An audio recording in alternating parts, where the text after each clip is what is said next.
ఎంతసేపు సేకట్లో ఉండామనుకున్నాం, నువ్వు వేసిన స్కెచ్లో ఉండామా? ఇంటి దాకా దిగబెట్టినందుకు థ్యాంక్స్ అబ్బి.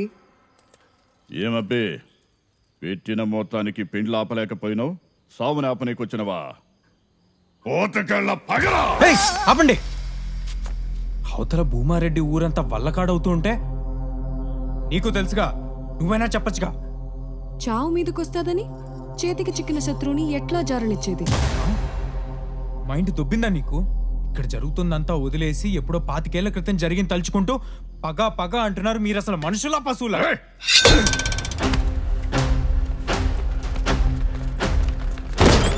మళ్ళా తలుచుకునే దానికి అసలు ఏనాడైనా మర్చిపోతే కదరా. చూడరా,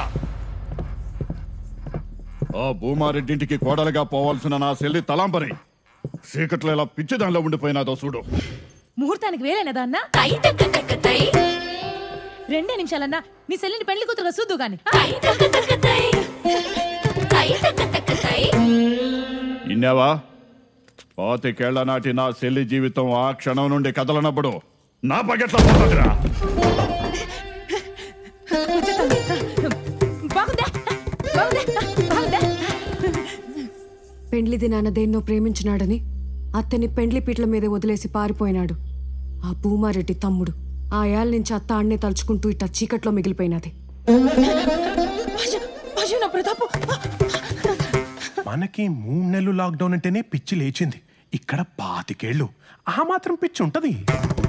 పెండ్లి చేసుకుని సుఖంగా ఉండాల్సిన ఆడకూతురు ముండమోసి ఇంట్లో కూర్చుంటే ఆ బాధ ఎట్టుంటదో భూమారెడ్డికి తెలవాలనే ఈయన్ని చంపుతాడా. ఏదో చేయరా. కరెక్టే, మీ పగ తీరాల్సిందే. కానీ తింగరనాయాలు వీడిని చంపి కాదు, 2 కుటుంబాల మధ్య చిచ్చు పెట్టి 2 ఊర్లనే విడగొట్టాడు వాడు, ఆ భూమారెడ్డి తమ్ముడు. ఆ లఫ్ఫుట్టుగాడు, ఆ లఫంగి గాడిని తీసుకొచ్చి మీ ముందు చంపేయాలి. చెప్పు, వాడెవడో చెప్పు. ఏ పొక్కలో ఉన్నా తీసుకొచ్చి పెద్ద ఆయన ముందు నరికి పాత రాస్తా నా కొడుకుని. వాడే ప్రతాప్. రేపు ఎప్పుడైనా మన చరిత్ర చెప్తే ఆ అన్నట్టు ఉండాలి.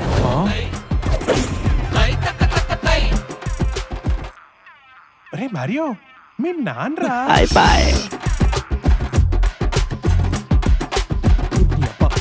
నువ్వు ప్రతాపరెడ్డి బిడ్డవా?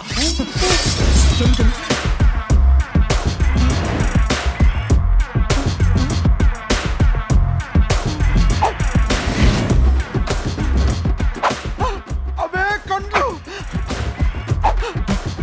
అదే ముక్కు, మా చిన్నయ్య రక్తం, మా రుద్రవరం వారసత్వం.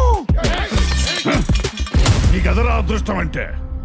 భూమారెడ్డి అల్లుని చంపుతామనుకున్నా, కానీ ఇప్పుడు ఏకంగా ప్రతాపరెడ్డి కొడుకే సిక్కినాడు. నరికైనా ఇన్ని ఏయ్!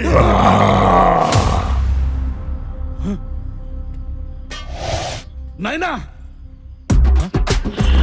నాయనా, నువ్వు లేచొచ్చినావా? శైలజ, తాత కాళ్ళు వచ్చినాయమ్మా. అమ్మా, తాత లేచి నడిచొచ్చినాడే. నాయనా, నాయనా, నాయనా. ఏయ్, మీ తాత ఫ్రెష్ గా జాంబీ అయినట్టున్నాడు. అర్జెంట్గా వెళ్ళి మీ నాన్న